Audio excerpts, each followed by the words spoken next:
Bom dia a todas, bom dia a todos. Hoje são 12 de abril de 2024. Temos o prazer de termos conosco a doutora Rogéria Werneck, médica ginecologista obstetra e sexóloga, mestre e doutora em saúde da mulher pela UFMG, médica assistente do HC, UFMG EBSER, e membro da Comissão de Residência Médica de Ginecologia e Obstetrícia do Hospital das Clínicas da UFMG. Ela vai trabalhar conosco hoje a sexualidade da mulher idosa e quem vai debater sou eu mesmo, né?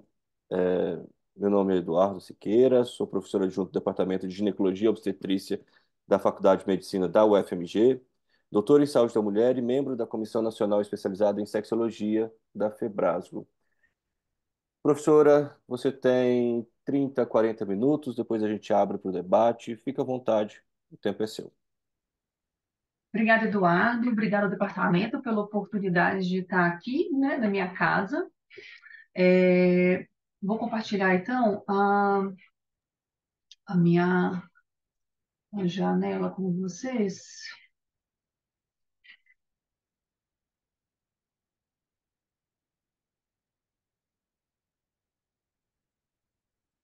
Vai dar certo. Uma honra muito grande estar aqui falando na aula do departamento hoje, né? Essa escola que eu considero minha casa, minha formação toda, é, foi aqui dentro. Eu fiz residência da Santa Casa, mas minha formação, graduação, pós-graduação foi aqui dentro da UFMG. É, eu também tenho pós-graduação em geriatria e sou atualmente membro colaborador do Núcleo de Geriatria e Gerontologia do Hospital das Clínicas da UFMG. Então, hoje, o propósito da aula é a gente falar sobre a sexualidade da mulher idosa. Só que antes de eu falar sobre sexualidade da mulher idosa, eu tenho que saber quem que é o idoso. E para isso, a gente vai ver nessa aula sobre epidemiologia, sobre o que é a saúde sexual pela Organização Mundial da Saúde, a resposta sexual feminina de acordo com os critérios da Basson, quais são as mudanças fisiológicas esperadas no envelhecimento, e lembrando que nós somos biopsicossociais, então, além da questão biológica, eu também tenho que saber qual que é a visão social, antropológica do envelhecer da mulher, a questão psicológica, quais são os desafios que essa população enfrenta, como que eu faço com essa paciente e as conclusões finais. Então, pela Organização Mundial da Saúde, idoso é aquela pessoa que tem 60 anos ou mais. Para 2030, veja, é esperado que uma em cada seis pessoas no mundo terá mais de 60 anos.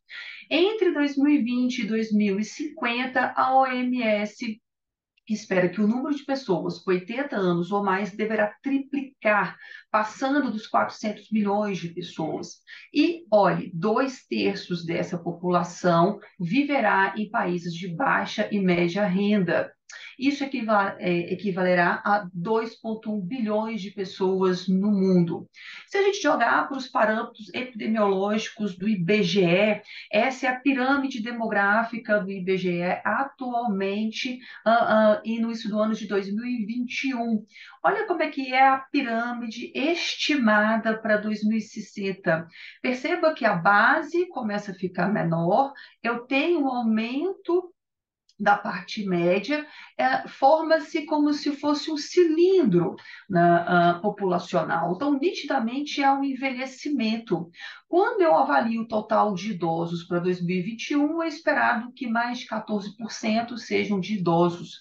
Para 2060, o número aumenta para mais de 25%. Né? Isso corresponde ao aumento de 75% dessas pessoas para 2060. Quando eu olho só as mulheres com mais de 60 anos, em Minas, mais de 9% delas têm mais de 60 anos, no Brasil, 8%. Como é que isso vai ser em 2060? 19%, mais de 19% em Minas terão mais de 60 e mais de 17% terão mais de 60 anos no Brasil. Veja, isso é um aumento de mais de 100% nessa população, com uma idade média, né, de expectativa de vida para 84,2 anos futuramente. haverá um aumento da população. Mas será que essa população ela continua sexualmente ativa? Então, eu trago para vocês um artigo do New England, é um artigo um pouco mais antigo, do ano de 2007, mas ele tem uma abordagem extremamente interessante em que ele avaliou a sexualidade e a associação com a saúde nas pessoas mais velhas. Foi um estudo com mais de 3 mil pessoas, entre 57 e 85 anos, com mais ou menos o mesmo número de homens e mulheres. E o número de mulheres sexualmente ativas em relação à idade. Eles viram que 51% das mulheres com mais de 60 anos eram sexualmente ativas, mais de 30% daquelas mulheres com 70 anos eram sexualmente ativas e, pasmem, 20% dessas mulheres com mais de 80 anos eram sexualmente ativas. Tá? Há um declínio da atividade sexual, mas ele ainda está presente. E aqui a gente vê em azul a população masculina e em vermelho a população feminina. A cruzinha é relação boa, excelente saúde. O triângulo é boa saúde e a bolinha é saúde ruim. Perceba que a atividade sexual, tanto em homens quanto em mulheres, ela está nitidamente vinculada ao grau de saúde dessas pessoas, tá? Ah, ou seja, gente, sexualmente ativo na população idosa, eu espero uma em cada 5 pessoas, pelo menos, concorda comigo? Mas o que as pessoas mostraram desses estudos é que no caso das mulheres, somente 22% delas tinham discussões a respeito do sexo ou de sexualidade desde que elas fizeram 50 anos de idade. Ora, o que eu trago para vocês é que não foi a minha geração, nem a geração da professora Lamanda, nem a geração de outras pessoas aqui que inventou o sexo. O sexo sempre esteve presente nessas pessoas. Né? E o que a OMS traz como saúde sexual? Saúde sexual é o bem-estar físico, emocional, mental, social em relação à sexualidade, e não meramente uma ausência de doença. Ela requer uma atitude positiva e respeitosa da sexualidade, das relações sexuais, bem como a possibilidade de ter relações sexuais prazerosas e experiências seguras, livre de coerção, de discriminação, violência. E para que essa saúde sexual seja alcançada e mantida, os direitos sexuais de todas as pessoas têm que ser respeitados, protegidos e cumpridos. Sexo, gente, é um aspecto central do ser humano e abrange sexo, identidade, papel, gênero, orientação sexual, erotismo. Então, embora ele possa incluir todas as dimensões, nem sempre as pessoas experimentam elas todas. Sofrem influências de fatores biológicos, psíquicos, sociais, econômicos, políticos, culturais, espirituais e de diversas formas. Tá? Como que é a resposta sexual feminina, então, de acordo com a teoria de Basson? A Basson propõe para a gente, eu acredito que isso não seja nenhuma novidade para ninguém, um modelo de resposta sexual não linear, né? Em que a mulher, com o tempo, ela perde o desejo espontâneo, né? E ela move a primeira fase do modelo trifásico para um estado de neutralidade. Então, ela fala que depois de 2 anos de convivência ou mútua no mesmo lugar, a mulher, ela perde, né, o desejo espontâneo. E ela vai ter o desejo espontâneo diante de algumas condições específicas. Quando há novidade da parceria, quando o casal briga e volta, quando tem uma mudança de cotidiano, se ela ainda cicla em determinados dias do ciclo, né? O que vale mais na teoria da Basson é a intimidade que a mulher tem com a sua parceria. E ela precisa de motivações, né, para poder ter relação sexual. O foco do sexo é o contexto integral e não só o sexo genital. E isso para a mulher idosa é extremamente importante, tá? Então, o bom sexo para Basson é aquela que tem uma integração entre as parcerias. Então, para Basson, a resposta sexual feminina começa na neutralidade. Se ela tiver motivação Então, intimidade com a pessoa com quem ela se relaciona, a autoimagem, se ela se sente atraente, tem o sentimento de se sentir amada, desejada, ela pode concordar ou não, e aí ela pode ter o desejo espontâneo, que é reforçado por estímulos sexuais. Esses estímulos sexuais, de acordo com as condições de saúde e com as condições de menarque, climatério, menopausa, pode haver uma maior ou menor resposta dessa paciente em relação ao estímulo sexual. Ela pode ter orgasmo ou não, o orgasmo é preditivo positivo, quer dizer que a relação vai bem, mas se não houver, não tem nenhum problema.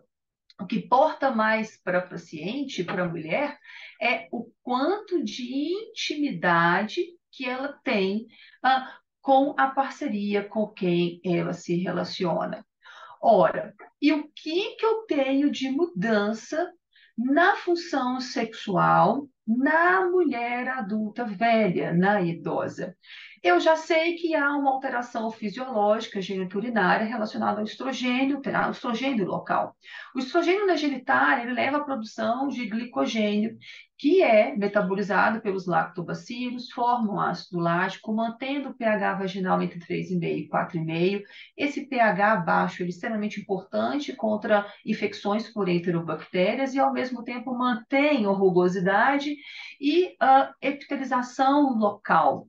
Há também aumento de tecido conectivo, fragmentação de elastina e hialinização do colágeno. Na idosa, a diminuição do estrogênio leva à diminuição de glicogênio.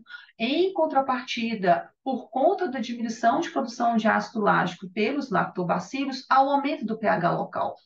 É muito comum eu ver na mulher idosa o aumento de ITU de repetição graças a essa perda de proteção fisiológica que ocorre nela. Ao mesmo tempo, eu perco a estratificação epitelial e também a proliferação de tecido conectivo. Esse é o HE de paciente pré-menopausada, né, climatérica, e uma paciente pós-menopausada. Ora, o que que eu vejo, então, na prática? Essas são pacientes do ambulatório de geriatria, os pacientes sempre autorizam a publicação de imagens para o uso de aulas acadêmicas, tá? Então, perceba que eu tenho a perda da rugosidade da mucosa vaginal, com uma palidez da mucosa, muitas vezes o estreitamento vaginal e a presença de carúncula vaginal. Há muitas vezes também confluência de pequenos e grandes lábios, e em alguns casos também uma perda de anatomia localizada. Bem, essas pacientes vão evoluir com uma diminuição que é fisiológica da idade, na sensibilidade do clitóris, da vulva, dos mamilos, do fluxo sanguíneo ali da região pélvica. Então, ela fica menos excitada. Eu sei que a excitação vai se dar por lubrificação vaginal através da vasodilatação que eu tenho na vagina, né? Por consequência, há uma diminuição de libido. A fase excitatória para essas mulheres demanda de mais tempo, demanda mais de estimulação. E muitas vezes a parceria masculina não quer, quando é uma parceria masculina, ela não quer, não se propõe ou não se atenta a essa demanda que é pertinente à alteração fisiológica da mulher. Os orgasmos, eles são menos intensos, né? As contrações são menos intensas, há uma diminuição da resposta sexual, da frequência, tem mais dor. Essa paciente, então, é uma paciente que, quando eu avalio no mesmo estudo no New England, eu percebo que elas normalmente vêm com pelo menos um problema sexual na consulta. 30% delas têm dois ou mais problemas sexuais. E quais são os mais comuns entre essas mulheres? Queda de desejo, redução da lubrificação, seguido por transtornos do orgasmo. Tá? Sendo que mulheres com saúde ruim, como eu falei lá no começo da aula, elas são propensas a apresentar uma maior dificuldade de lubrificação, de dor e dificuldades para obter orgasmo, principalmente quando eu falo de pacientes diabéticos, porque eu também tenho alterações relacionadas com o sistema vascular e neurológico localizado. Tá? Falei da parte biológica. Como que é a parte psíquica nessa população?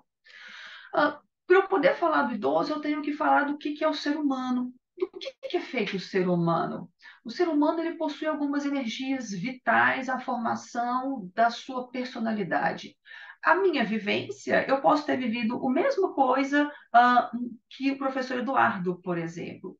Ou ele teve vivências diferentes que as minhas. Então, eu chamo isso de campo vivencial. Mas suponha que nós tenhamos vivido a mesma situação. Eu não percebo como ele da mesma forma.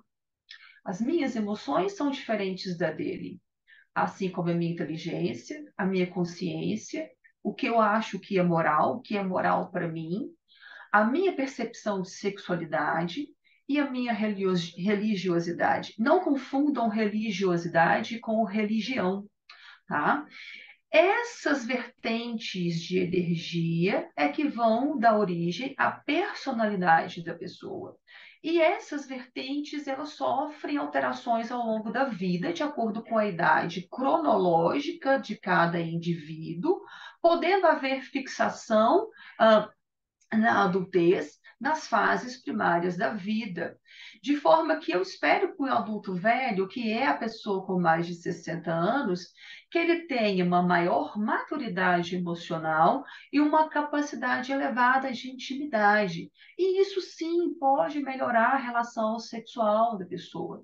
Eu também espero que com o envelhecimento os casais possam ter mais privacidade, mais tempo de intimidade e entender que certas mudanças da função sexual são perfeitamente normais nessas pessoas, isso traz menos medo e maior capacidade de se adaptar a ela. Eu trago li o texto aqui da Adélia Prado e o outro texto do Rubem Alves em homenagem à professora Fabienne. O que a Adélia Prado diz? Ela diz que todos vamos envelhecer. Querendo ou não, iremos todos envelhecer. As pernas irão pesar, a coluna doer, o colesterol aumentar, a imagem no espelho irá se alterar gradativamente e perderemos estatura, lábios e cabelos. A boa notícia é que a alma pode permanecer com o humor dos 10, o vício dos 20 e o erotismo dos 30 anos. O segredo não é reformar por fora, é, acima de tudo, renovar a mobília interior, tirar o pó, dar brilho, trocar o estofado, abrir as janelas, arejar o ambiente, porque o tempo invariavelmente irá corroer o exterior. E quando ocorrer, o alicerce precisa estar forte para suportar. Erótica é a alma que se diverte, que se perdoa, que ri de si mesma e faz as pazes com sua história, que usa a espontaneidade para ser sensual, que se despe de preconceitos, intolerâncias, desafetos. Erótica é a alma que aceita a passagem do tempo com leveza e conserva o bom humor, apesar dos vincos em torno dos olhos e do código de barra acima dos lábios. Erótica é a alma que não esconde seus defeitos, que não se culpa pela passagem do tempo.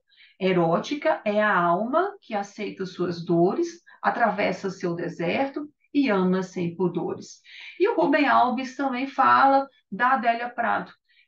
Não foi à toa que a Adélia Prado disse que erótica é a alma. Enganam-se aqueles que pensam que erótico é o corpo. O corpo só é erótico pelos mundos que andam nele.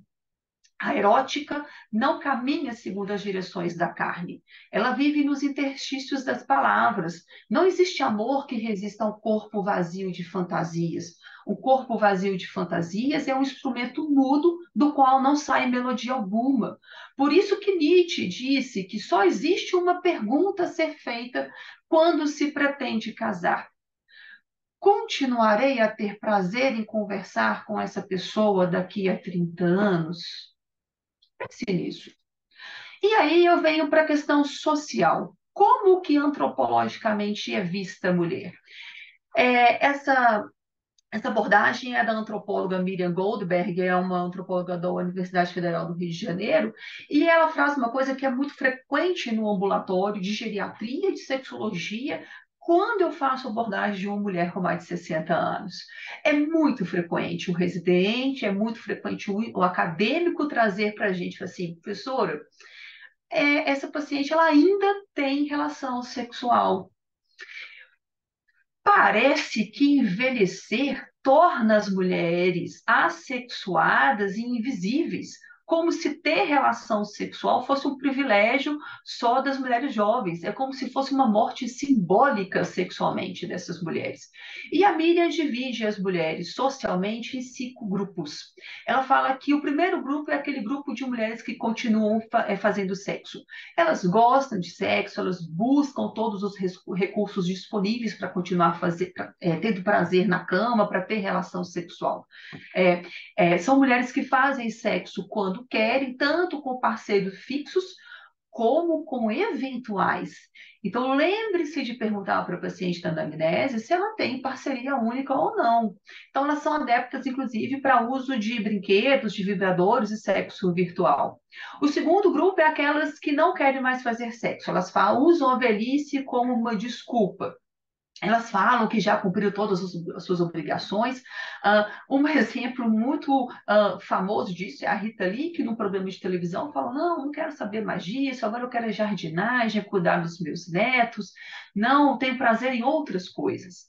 O terceiro grupo é aquelas que continuam fazendo sexo, mas não com a parceria atual.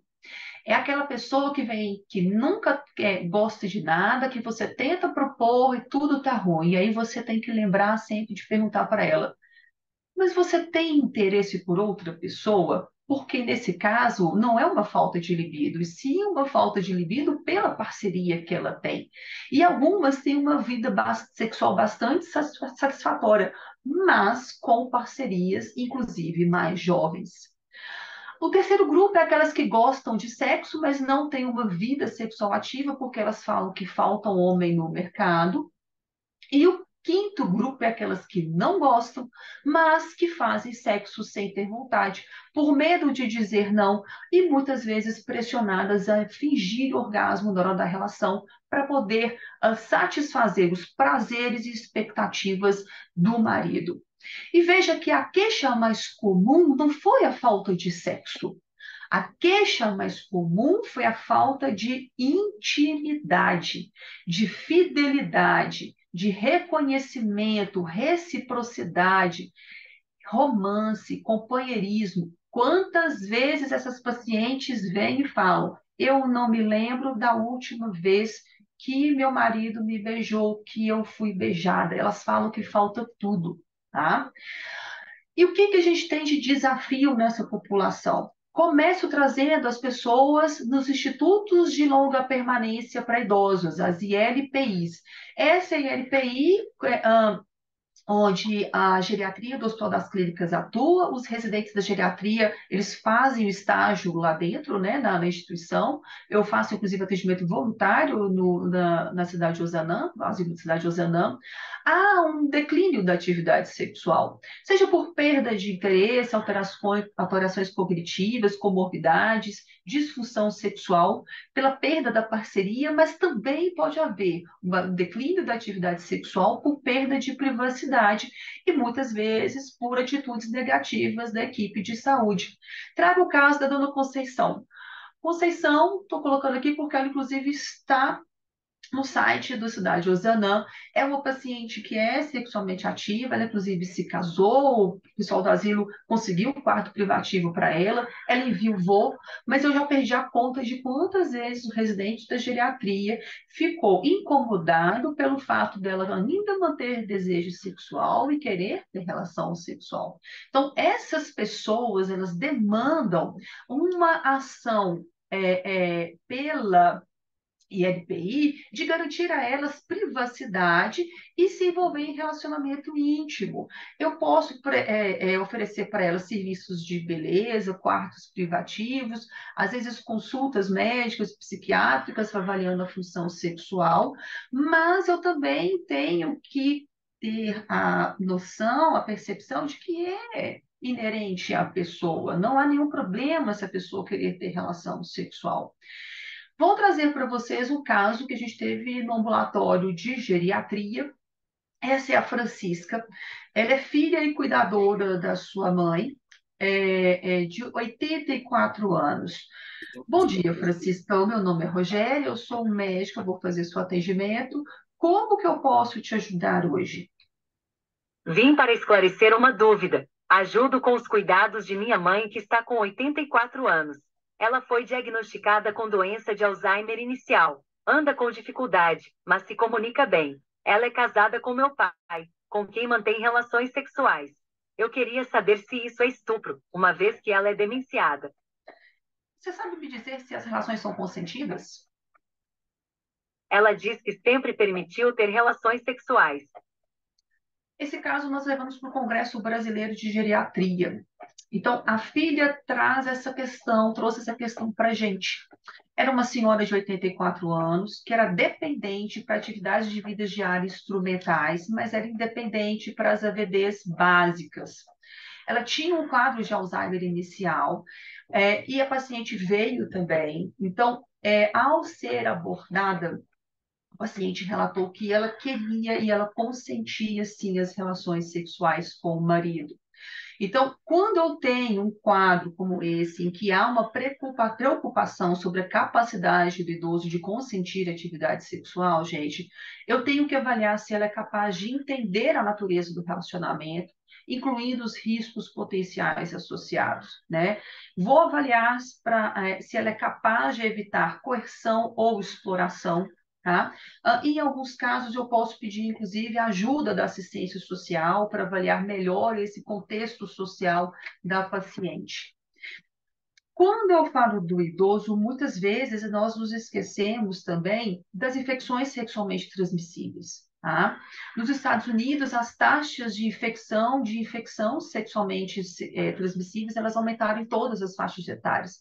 E em alguns lugares lá, houve aumento maior entre adultos mais velhos em comparação aos adultos mais jovens. Em 2018, 17% das infecções por HIV, segundo o CDC, eram em pessoas com 50 anos ou mais. Por quê? Porque geralmente elas são esquecidas.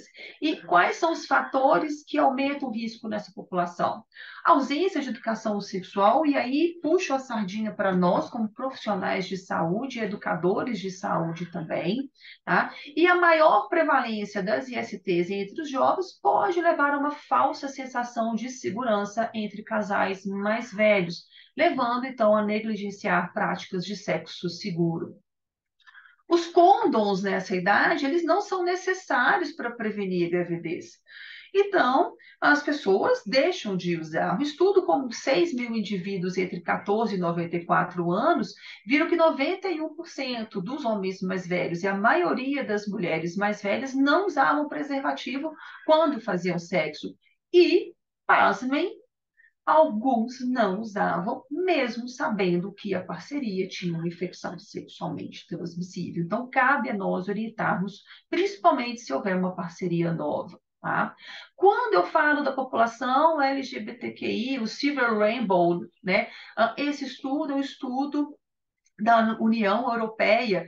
Então, eles observaram o seguinte, que é uma população que tem problemas mentais associados, que tem dificuldade, que tem medo de procurar serviços de saúde por medo de serem discriminados, que não se sentem confortáveis para poder falar sobre as orientações sexuais com um médico. E eu ainda tenho poucas pesquisas sobre o uso de medicação naquela população intersexo, de forma que o ciclo de discriminação leva a mais exclusão social e empobrecimento dessas pessoas. Tá?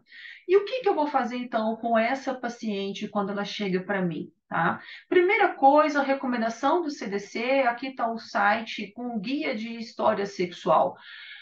Falo com os acadêmicos, falo com os residentes. Quando eu vou falar sobre sexo com pessoa e eu fico incomodado, o incômodo é meu. Eu estou incomodado. Eu que não consigo coletar história, uma vez que sexo é uma vertente de todas as pessoas, faz parte, é inerente ao ser humano. Então, por que eu fico incomodado? Faça essa reflexão. Se eu tenho esse incômodo, o CDC nos dá esse guia para poder facilitar a coleta da anamnese do paciente, tá? E eu trago para vocês um outro caso clínico de uma paciente que nós atendemos no ambulatório de sexologia. Essa é a Beatriz, ela tem 67 anos. Tudo bem, Beatriz? O meu nome é Rogério, vou fazer o seu atendimento. O que está acontecendo? Doutora, meu desejo caiu muito. Tem quanto tempo, Beatriz? Há mais ou menos uns 2 anos, desde quando me separei. Eu não tenho desejo sozinha, mas quando meu ex-marido me procurava, eu tinha vontade de ter relação. E algo te incomodava na hora da relação sexual? Eu tinha muito desconforto na relação sexual, na hora da penetração. Às vezes, usava um lubrificante. Minha vagina é muito ressecada e sempre estou com uma sensação de coceira. E você tem orgasmo? Você se masturba? Sim, Uhum. eu me masturbava e também tinha orgasmo. Hoje, não faço mais. Eu queria ter mais vontade de ter relação sexual. Será que há algo de errado comigo? Então, a paciente, ela não possuía parceria fixa, ela estava separada há 2 anos, mulher cisgênero com relações sexuais com parceria masculina, não tinha passado de violência sexual, ela gostava de realizar sexo oral vaginal, não tinha qualquer outro desconforto, 2 gravidezes, 2 partos normais, última menstruação aos 52 anos, não fez terapia hormonal, negou o uso, negou infecções sexualmente transmissíveis, uso de condom. Não tinha comorbidades, não usava medicamentos, os exames de rastreamento dela todos normais. E no exame físico a gente viu uma hipotrofia vulvovaginal sem outras alterações. Então tratava-se de uma mulher na menopausa. Não falo em desejo sexual hipoativo para essa mulher nesse momento, mas uma síndrome geniturinária da menopausa. Então, o que que eu vou fazer com ela, gente? Toda vez que eu tenho idoso, sugiro que vocês façam um extrato de fragilidade. Esse é o extrato de fragilidade usado pela geriatria. À direita são as pessoas com maior senilidade. Então, eu falo de um idoso frágil. À esquerda, de maior senescência, vitalidade. Então, um idoso robusto.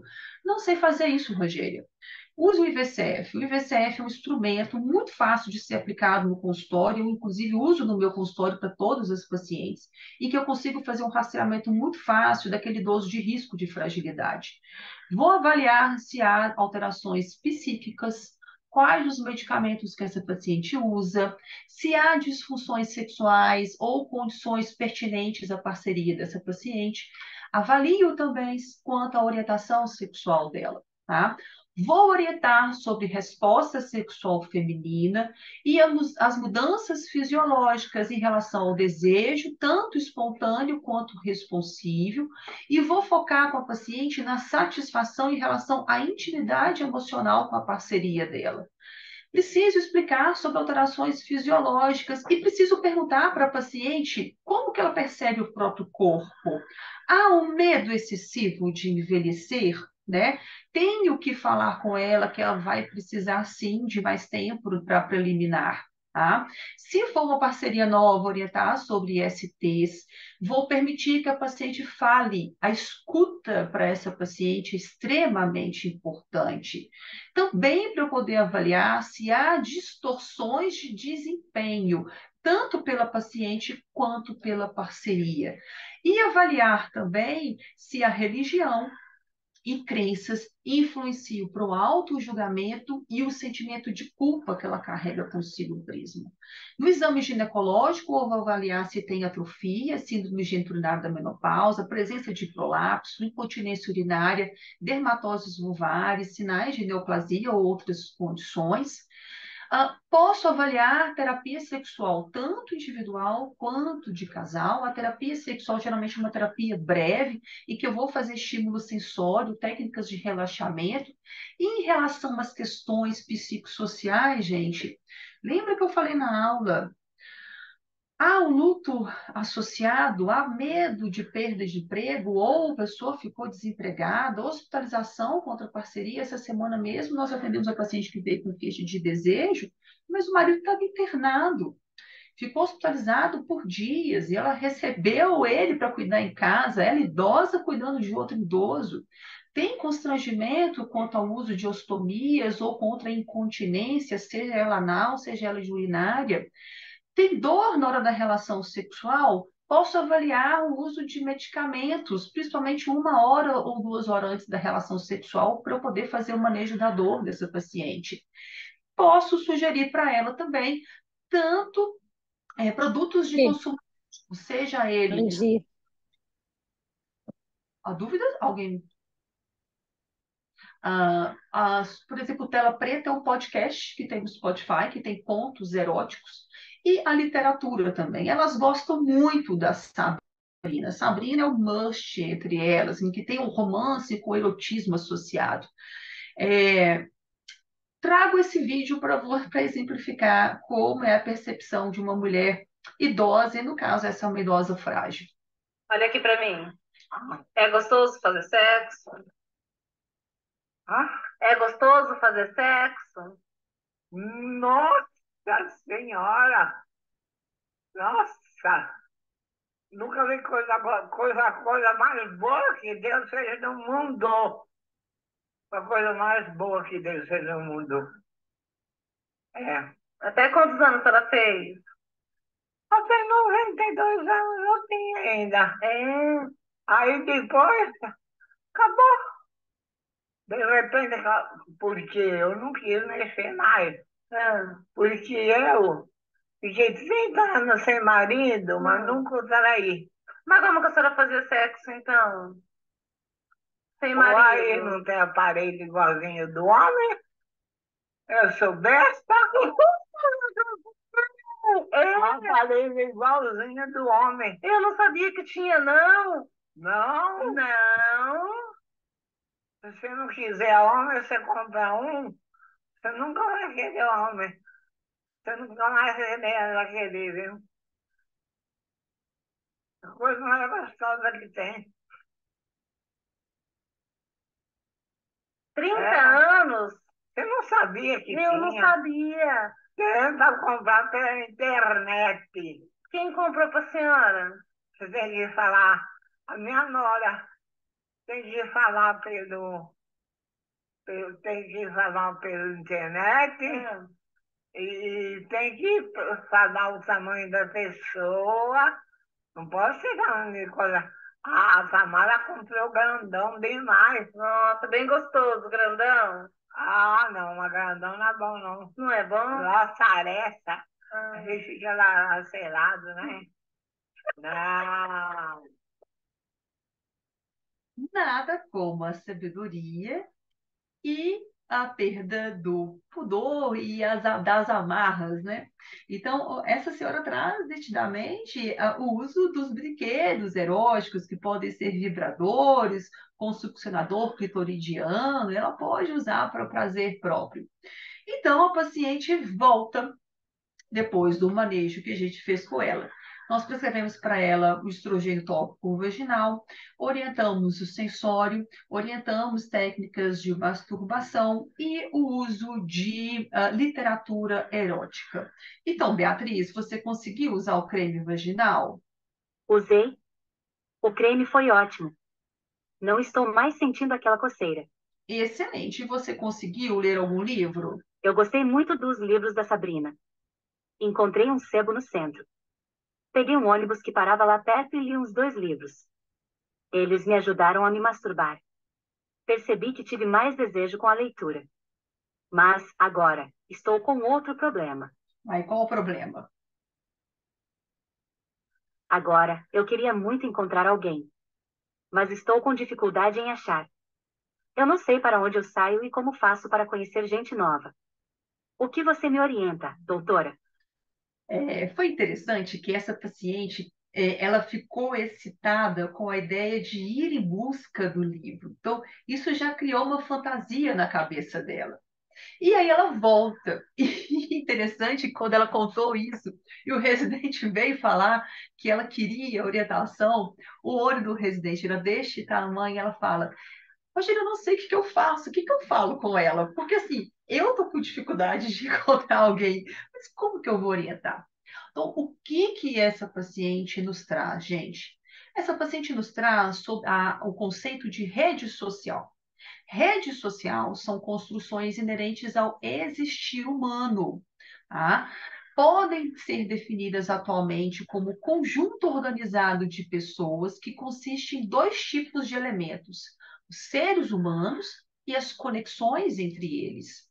Rede social, com o envelhecer, acontece uma redução. seja por divórcio, por separação, viuvez, morte dos amigos e familiares, aposentadoria. Mas, quando eu analiso viúvas e viúvas com mais de 65 anos, depois de 1 ano e meio da morte do cônjuge, 37% dos homens e 15% das mulheres, eles estavam interessados em encontrar uma nova parceria, tá? E hoje, com o advento tecnológico, há uma possibilidade de expandir as redes sociais. Se eu for olhar o acesso à internet no Brasil nessa população, em 2009, 4% dos idosos tinham acesso à internet.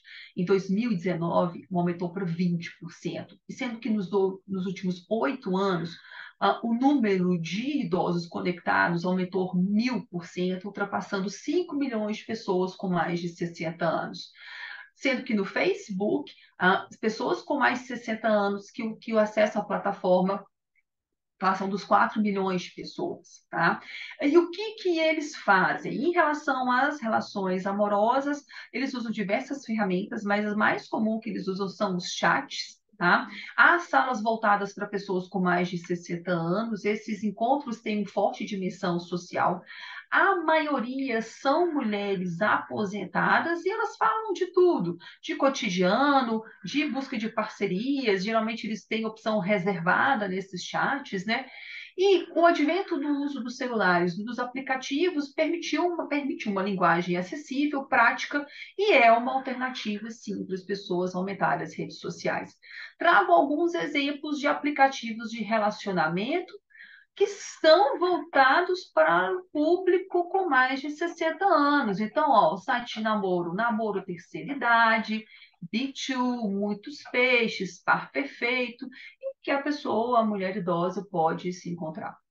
E do que eles falam, né? O que eles buscam nos sites de relacionamento? Esse estudo foi com pessoas entre 40 e 75 anos, e o que eles viram foi que o interesse nesse público sobre questões sexuais, ele vai aumentando. Então, veja que há uma diminuição do interesse em questões sexuais, principalmente das pessoas com mais de 75 anos. Eles buscam falar mais sobre as questões de saúde própria, sobre atividades românticas e sobre solidão. Solidão, tá? Mas quando se for orientar sobre isso, eu tenho que lembrar também que trata-se de um público muito ingênuo em relação ao uso da tecnologia. Eles tendem a fornecer suas informações, eles não restringem as informações que são oferecidas e nem alteram configurações de privacidade. Esse trabalho foi com pessoas com mais de 50 anos, o N foi pequeno com pessoas com mais de 60, mas já se observou que há tendência a serem pessoas vulneráveis. Então, elas observaram que quando conversaram, quando tiveram relacionamento através de mecanismos tecnológicos, as pessoas pediam dinheiro, tentavam tirar vantagem financeira, elas se sentiram inseguras, algumas se sentiram ameaçadas, algumas sofreram dano físico e a maioria delas não reportam por constrangimento ou por vergonha, tá? A título de curiosidade, aquela paciente ela foi a um show da Sula Miranda com uma amiga, e aí quando ela volta e nos conta que ela conseguiu fazer esse movimento, a gente dá alta para a paciente, ela seguiu a vida dela. Então, para encerrar a aula, gente, sexualidade, ela é parte da personalidade de todo ser humano, independente da idade dele. É mister que o profissional de saúde ele esteja preparado para abordar questões relativas à sexualidade livre de preconceitos, tá? A saúde sexual é complexa e na idosa mais ainda, porque envolve o biopsicossocial, também o relacional. Tá? Novas tecnologias podem ser usadas nesse público, mas eu tenho que orientar o paciente sobre cuidados com o mesmo. Uma abordagem multidisciplinar muitas vezes permite o melhor manejo com foco de melhora sempre da qualidade de vida da paciente. Termino a aula com a frase da Simone de Beauvoir, em que ela fala que a última idade pode ser uma libertação para as mulheres que, submetidas durante toda a vida ao marido e dedicadas aos filhos, podem, enfim, preocupar-se consigo mesmas. Muito obrigada.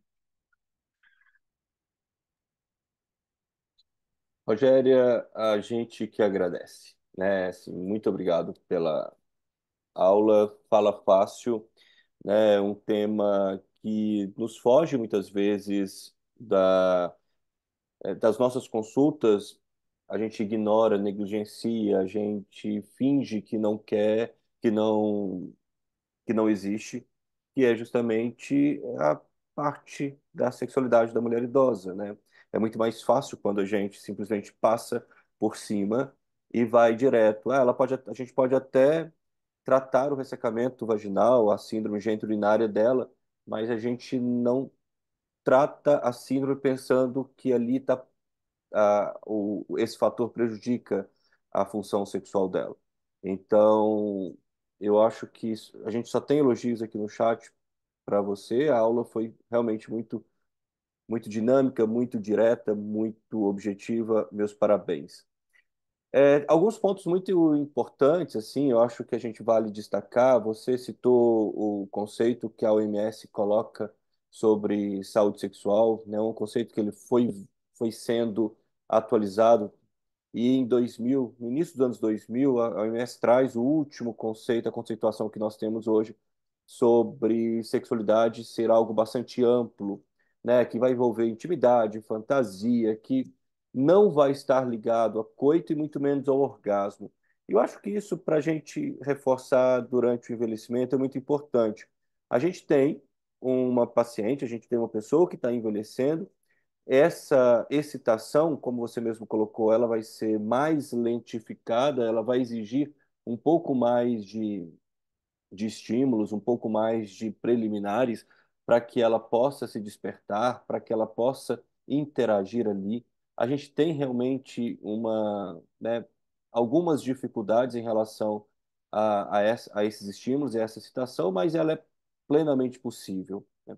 Ao mesmo tempo, a gente pode ter junto a esta mulher, a esta paciente, uma parceria que também envelhece e que talvez não esteja entendendo que está envelhecendo. E por isso não percebe que, da mesma forma que a parceira precisa de mais estímulos, ele também precisa modificar a forma como ele performa sexualmente, né? Muitas vezes nós temos reclamações lá no ambulatório em que ele quer penetrar, ele quer, né, a partir do momento que ele surge uma ereção, é importante que ele tenha, que ele penetre, pronto, resolveu o problema, mas ela não está preparada, justamente porque esse estímulo não foi criado, essa vagina não está lubrificada, vai sentir dor e com o tempo isso vai gerar processos de evitação mesmo, de dolorimentos, de perda de desejo, de vontade de estar ali para praticar aquele ato. Então, existem duas coisas muito importantes, né? Primeiro, a permissão, o sentido de que este casal, essas parcerias, elas se modificam e elas precisam se permitir a envelhecer. Acho isso é muito importante. Permitir-se envelhecer faz com que, no final das contas, haja um entendimento das modificações corporais, de tudo que possa, de como elas como modifica a forma como o ato vai ocorrer a partir dali. Aquela questão da gerontofobia, né, Eduardo? É o medo de envelhecer, né? Exato. E entender mesmo, né? Acho que a gente tem, acho que você colocou muito bem ali sobre a resposta sexual. Quando a gente coloca na terapia, né, dentro dos nossos processos de orientação sexual, né, no tratamento mesmo, de que a paciente precisa entender como funciona a sua resposta, o paciente precisa entender como funciona a sua resposta, isso é fundamental para que haja, a partir desse momento de entendimento, um equilíbrio de anseios, um equilíbrio de vontades, um equilíbrio realmente de interpretação do que um pode fazer nesse momento, do que o outro tem que fazer, para que as coisas comecem a caminhar juntos. né? Essa semana mesmo a gente já teve uma das pacientes que veio falando que o marido, ela tem uma resposta sexual reduzida, um interesse diminuído por conta do envelhecimento. Só que o marido não entendia isso. Ele achava que ela, na verdade, tinha uma terceira pessoa, ela tinha uma relação extraconjugal e, na verdade, não queria ter uma relação com ele. Só que ela não queria ter relação com ninguém. E ele não compreendia. Então a gente fez o desenho, a gente fez um esquema, demos para ela, falou assim, olha, conversa com seu marido sobre isso, de alterações fisiológicas, que isso é esperado com o tempo. Se você quiser, a gente também tem a opção de pedir para a parceria ir ao ambulatório, ir ao consultório, conversar junto com o casal.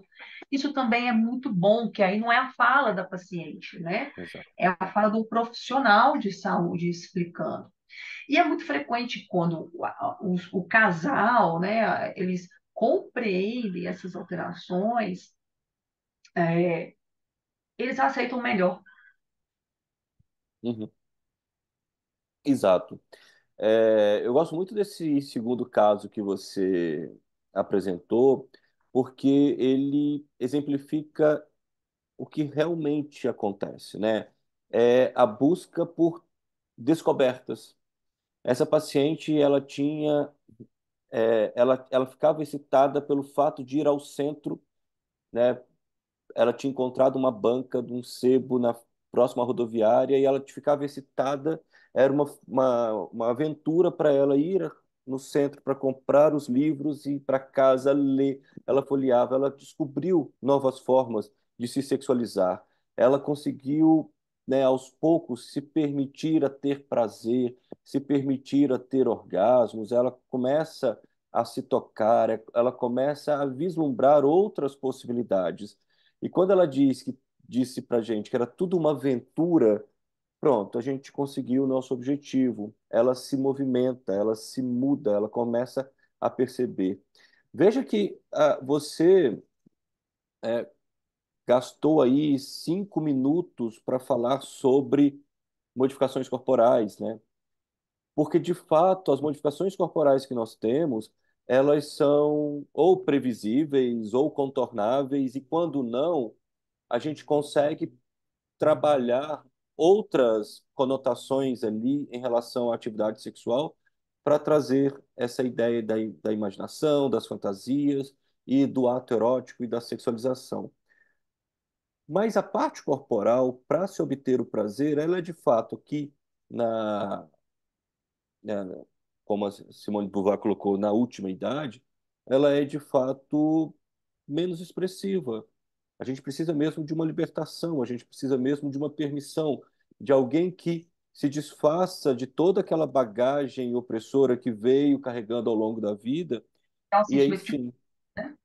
e aí ela comece a ter os seus prazeres, né? Então a gente tem experiências mil nos ambulatórios em que a paciente ela simplesmente se permite. Ela se permite se tocar, ela se permite ler, né? Você citou Sabrina, Júlia, são livros da geração dessas nossas pacientes que, vejam, que não se dão o direito de ler. Hoje, quando a Exatamente. gente fala com os residentes sobre esses livros, elas se perguntam, uai, eu não conheço, né? Não, mas as nossas pacientes conhecem. Elas só não tiveram liberdade de ler, né? Elas não têm liberdade de se expressar. Mais uma vez, meus parabéns. Não sei se alguém, assim, a professora Lamanda, não sei se ela está aí, a professora Lamanda deixa aqui uma mensagem aqui no chat. Destaca a importância do papel do ginecologista, que deve ter uma visão holística da mulher idosa e trabalhar seus próprios incômodos frente à sexualidade delas. Acho que é isso, né, Rogério? É exatamente, é o que eu falei lá, o incômodo é meu, né? O incômodo é meu como profissional. Se sexo faz parte do ser humano, por que que eu, como profissional, tenho uma dificuldade de falar sobre? É eu que tenho que trabalhar isso. Sim, é verdade, Rogério. Isso é muito comum, né? Os consultórios de ginecologia, nossos colegas que fazem a ginecologia da ponta aí, geral, nem colocam essa questão no radar da anamnese. Então Uhum. passa batido e muitas dessas questões nem são afloradas, nem são trabalhadas. E eu acho que seria o papel do ginecologista mesmo. Ou então, quando são, já ficam logo querendo encaminhar para alguém. Isso não é meu papel, isso eu vou te encaminhar para um colega especialista. Não é uma questão de especialidade, é uma questão de saúde global da mulher, né? Os casos que você apresentou até me emocionaram tanto, porque eu tenho uma mãezinha de 89 anos. A minha mãe, ela é muito assim, dentro do contexto de uma mulher de 89 anos, de uma geração que passou por todas essas fases aí de opressão, de obrigação pelo sexo, de servir ao marido, né? Em, com todo esse contexto, ela vivenciou e vivencia a sexualidade dela até o momento, com diferentes aspectos, e fala disso com muita tranquilidade, né? Então, esse espaço, dar esse espaço no consultório de ginecologia, lá da atenção primária, dar esse espaço para uma mulher se expressar e às vezes dar até um suporte, como muitas vezes às vezes um suporte de melhorar uma lubrificação vaginal, né? Eu acho isso muito importante. Eu fiquei muito emocionada com sua apresentação, Rogéria. Eu acho que essa é uma apresentação que devia estar nos principais congressos de saúde da mulher aí do mundo afora. Você brilha demais, viu, minha linda? É muito orgulho de ter podido assistir a sua aula aqui hoje. Um beijo para todos vocês. A honra é minha, professora. Obrigado, professora. A Rogéria colocou aqui, né, Rogéria? Eu acho esse filme fantástico, o Boa Sorte, Léo Grande, porque ele mostra ali duas transformações. A transformação da personagem principal, uma mulher já de mais idade, e o como ela se permite encontrar novas razões para o sexo, e a transformação também do do garoto, né, com quem ela tem relações sexuais, um garoto de programa, um profissional do sexo ali inicialmente, mas mostra também a transformação dele quando ele encontra essa mulher e passa a ser um exemplo, né, de transformações mútuas ali. Perfeito.